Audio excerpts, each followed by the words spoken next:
Todo comenzó con una sonrisa que, en aquel entonces, me parecía el faro de mi existencia.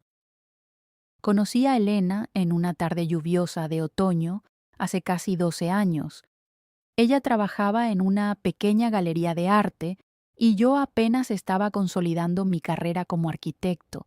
Recuerdo la luz tenue del local, el olor a pintura fresca y madera, y la forma en que ella explicaba cada cuadro con una pasión que me resultó embriagadora. No tardamos mucho en convertirnos en el centro del universo del otro. Nos casamos bajo un sol radiante, rodeados de amigos que brindaban por un amor que todos juraban que sería eterno. Los primeros años fueron, en una palabra, idílicos. Construimos un hogar en las afueras de la ciudad, un refugio que yo mismo diseñé para que cada rincón reflejara nuestra unión. Elena era mi musa, mi confidente y mi socia en cada sueño. Pasábamos los domingos planeando viajes que aún no podíamos costear y las noches compartiendo miedos que creíamos haber vencido juntos. Yo sentía que tenía la vida resuelta, que el suelo que pisaba era de roca sólida. Sin embargo, con el tiempo, esa roca comenzó a mostrar grietas imperceptibles para un ojo que solo quería ver la luz. La rutina, que al principio nos daba seguridad, empezó a sentirse como una neblina densa. No fue un cambio brusco, sino una erosión lenta. Elena empezó a trabajar hasta tarde de manera más frecuente, algo que justificaba con una supuesta promoción en la consultora de diseño donde ahora laboraba. Las cenas románticas se transformaron en encuentros apresurados frente al televisor, y las conversaciones profundas se volvieron intercambios logísticos sobre las facturas o el mantenimiento del jardín. Yo intentaba reavivar la chispa, pero ella parecía estar en otro lugar, habitando un espacio mental al que yo ya no tenía acceso. Fue entonces cuando aparecieron los patrones. Elena, que siempre había sido descuidada con su teléfono, empezó a llevarlo consigo a todas partes, incluso al baño. Las notificaciones nocturnas, que ella silenciaba con una rapidez felina, se volvieron una constante. Cuando le preguntaba quién escribía a esas horas, su respuesta siempre era la misma. Es solo Marcos, el director del proyecto, está obsesionado con los plazos. El nombre de Marcos empezó a filtrarse en nuestra vida como un goteo incesante. Marcos decía esto, Marcos sugería aquello. La intuición es un animal dormido que despierta con el aroma de la mentira, y el mío ya tenía los ojos bien abiertos. Un viernes por la noche, Elena me dijo que se quedaría en un hotel cerca de la oficina porque la reunión terminaría de madrugada y tenían que retomar el trabajo a primera hora del sábado. Esa fue la primera vez que la sospecha se convirtió en una náusea física. Me quedé solo en nuestra gran casa, escuchando el silencio de las habitaciones vacías. Revisé nuestras cuentas bancarias y noté pequeños retiros de efectivo que no encajaban con sus gastos habituales. No quería creerlo, pero mi mente de arquitecto, acostumbrada a la lógica y a los planos, no podía ignorar que las piezas del rompecabezas simplemente no encajaban. Decidí que no podía vivir en la incertidumbre. La duda es una forma de tortura que uno se inflige a sí mismo y yo necesitaba la verdad, por dolorosa que fuera. Contraté a un investigador privado, un hombre de pocas palabras llamado Esteban, que me aseguró que en menos de una semana tendría respuestas. Durante esos días me convertí en un actor profesional. Desayunaba con Elena, la besaba al despedirme y le preguntaba por sus planes, todo mientras sentía un fuego frío quemándome las entrañas. Ella seguía con su papel, actuando como la esposa cansada pero dedicada, sin saber que el escenario se estaba desmoronando bajo sus pies. La llamada de Esteban llegó un martes por la tarde. Nos reunimos en una cafetería anodina en el centro. Me entregó un sobre manila que pesaba como si estuviera lleno de plomo. Dentro había fotografías nítidas, crudas y definitivas. Elena y Marcos, no en una oficina, sino en un restaurante íntimo, tomados de la mano, compartiendo risas que ella ya no me regalaba. Había fotos de ellos entrando a un apartamento de alquiler vacacional y, lo más doloroso, una imagen de ellos besándose apasionadamente en el aparcamiento. En ese momento, el Julián que amaba a Elena murió y nació un hombre nuevo, alguien frío, calculador y decidido a no ser la víctima de esta historia. No grité, no lloré frente a ese extraño, simplemente guardé las fotos y le pagué a Esteban lo acordado. Regresé a casa y me senté en mi despacho, mirando el jardín que habíamos plantado juntos. Sabía que una confrontación inmediata le daría a ella la oportunidad de manipular la situación o de buscar refugio legal antes de que yo estuviera preparado. Decidí que mi venganza no sería un estallido de ira, sino una demolición controlada. Iba a destruir la vida que ella había construido sobre mis hombros, y lo haría con la precisión de un cirujano. Empecé por el aspecto financiero. Durante años yo había sido el principal motor económico del hogar, y aunque ella ganaba bien, sus gastos personales y lujos dependían en gran medida de mis ingresos. Consulté con un abogado especializado en divorcios agresivos, el doctor Aranda. Juntos, trazamos un plan para blindar mis activos. Comencé a mover fondos de manera legal pero estratégica hacia cuentas que ella no pudiera tocar fácilmente. Recopilé pruebas de sus gastos injustificados con dinero conyugal para financiar sus escapadas con Marcos. Cada factura de hotel, cada cena de lujo que ella pagó, quedó registrada y documentada para el juicio que se avecinaba. Mientras tanto, seguía viviendo bajo el mismo techo, manteniendo la máscara. Fue el periodo más difícil de mi vida.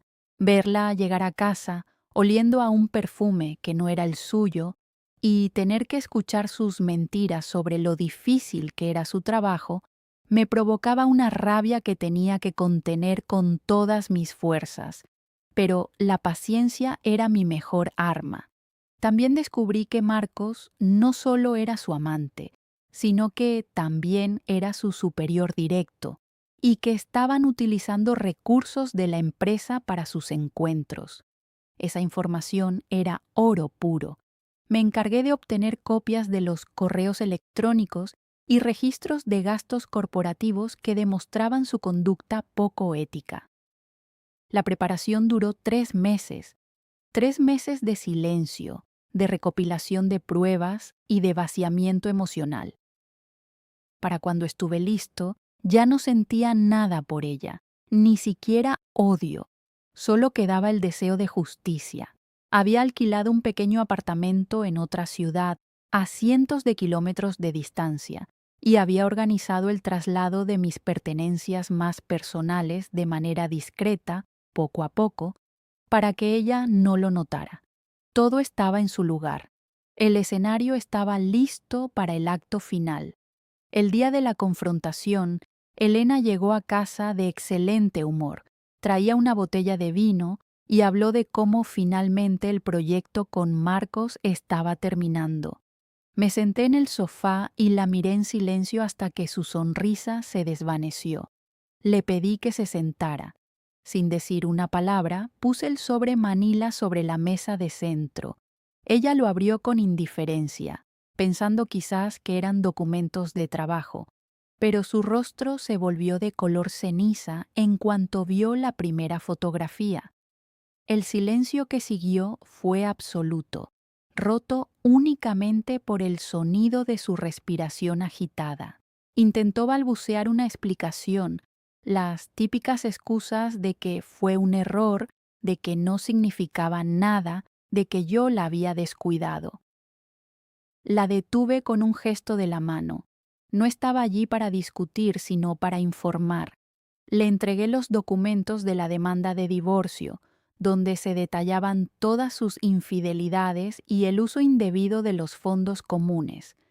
Le informé que ya no tenía acceso a nuestras cuentas compartidas y que las cerraduras de la casa serían cambiadas esa misma noche. Su expresión pasó del miedo a la indignación, pero yo ya no era el hombre que se dejaba conmover por sus lágrimas. Mientras ella procesaba la magnitud del desastre, procedí a la parte más visceral de mi plan. Había pasado la tarde empacando todas sus pertenencias en bolsas de basura industriales, no de manera cuidadosa, sino metiendo todo lo que ella valoraba: su ropa de diseñador, sus zapatos caros, sus recuerdos. La saqué al porche de la entrada. Ella me seguía gritando, llamándome monstruo, pero yo solo sentía una extraña calma. Le dije que tenía 1 hora para recoger sus cosas y marcharse, o llamaría a la policía. La mujer que yo había amado ya no existía frente a mí. Solo había una desconocida que había traicionado mi confianza de la manera más vil. Pero mi plan no terminaba en la puerta de nuestra casa. A la mañana siguiente, envié un dossier completo de las pruebas de la conducta de Elena y Marcos a la junta directiva de su consultora. Incluí los registros de gastos corporativos desviados y las pruebas de su relación inapropiada en el entorno laboral. Sabía que la empresa tenía políticas estrictas contra el acoso y el conflicto de intereses. El impacto fue inmediato. En menos de 48 horas, ambos fueron despedidos de manera fulminante. La reputación que Elena tanto había cuidado se desvaneció en un suspiro, y Marcos, el hombre por el que ella había arriesgado todo, se encontró sin empleo y con su nombre manchado en la industria. La caída social de Elena fue estrepitosa. Nuestra comunidad de amigos, que hasta entonces la veía como la esposa perfecta, reaccionó con una mezcla de horror y rechazo cuando los detalles de su traición se filtraron. No tuve que decir mucho, las pruebas hablaban por sí solas. Ella intentó buscar apoyo en su familia, pero incluso ellos se sintieron decepcionados por la frialdad con la que había gestionado su doble vida. Se quedó sola, en un apartamento alquilado a toda prisa, enfrentando un proceso legal en el que yo no pensaba ceder ni 1 milímetro. Mi objetivo no era dejarla en la calle, sino asegurarme de que ella enfrentara las consecuencias reales de sus actos. El juicio de divorcio fue rápido y contundente. Gracias al trabajo del doctor Aranda, logramos demostrar que su infidelidad no solo había sido una falta moral, sino que había tenido un impacto financiero directo en nuestro patrimonio. La sentencia fue favorable en casi todos los puntos. Me quedé con la propiedad de la casa y recuperé gran parte de los fondos desviados. Elena salió de la sala del tribunal con la mirada perdida, consciente de que el mundo que conocía se había evaporado.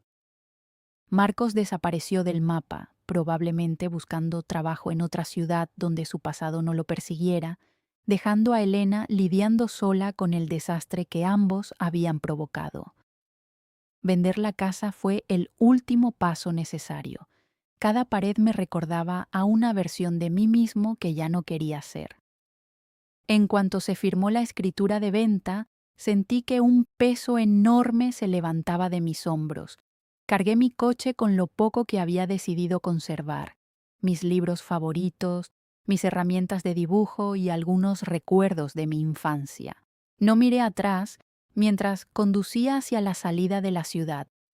El pasado era ahora un lugar que ya no habitaba. Tenía por delante un horizonte nuevo, limpio de mentiras y resentimientos. Elegí Valencia para mi nuevo comienzo. Siempre me había atraído su luz, su mezcla de historia y modernidad, y sobre todo el mar.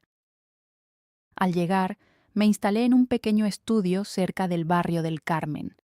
El aire era diferente aquí, olía a sal y a azahar. Los primeros meses fueron de introspección y soledad necesaria. Empecé a trabajar como consultor independiente para un estudio de arquitectura local, disfrutando del anonimato que solo una ciudad nueva puede ofrecer.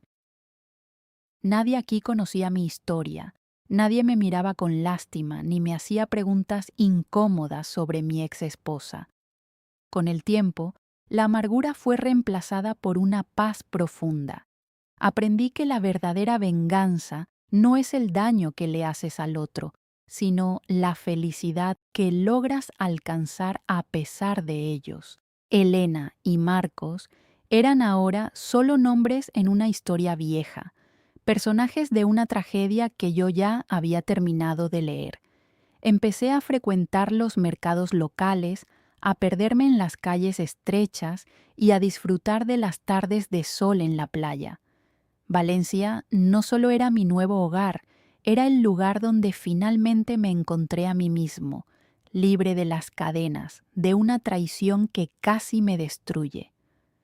A veces, mientras tomo un café en una terraza mirando a la gente pasar, pienso en lo fácil que habría sido perdonar y seguir viviendo en una mentira cómoda. Pero luego recuerdo la claridad que sentí al ver aquellas fotos y sé que hice lo correcto. La lealtad no es algo que se pueda negociar, y el respeto por uno mismo es el cimiento sobre el cual se construye cualquier vida que valga la pena vivir. Hoy mi vida es sencilla, auténtica y, sobre todo, mía. No hay secretos en mis cajones ni sombras en mis llamadas. He vuelto a dibujar no por obligación, sino por placer. Mis bocetos actuales son diferentes, tienen más luz, más espacio, más aire.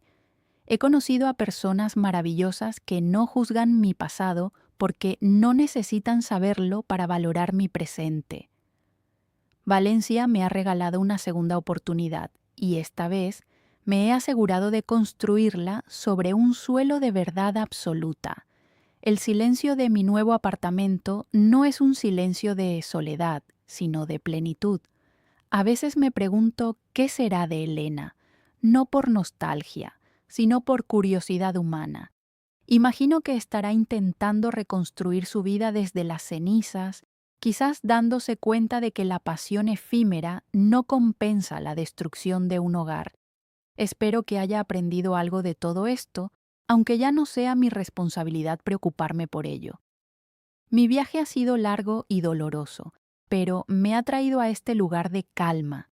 Y mientras el sol se pone sobre el Mediterráneo, tiñendo el cielo de tonos rosados y naranjas, sonrío sabiendo que, por fin, he encontrado la paz que tanto busqué.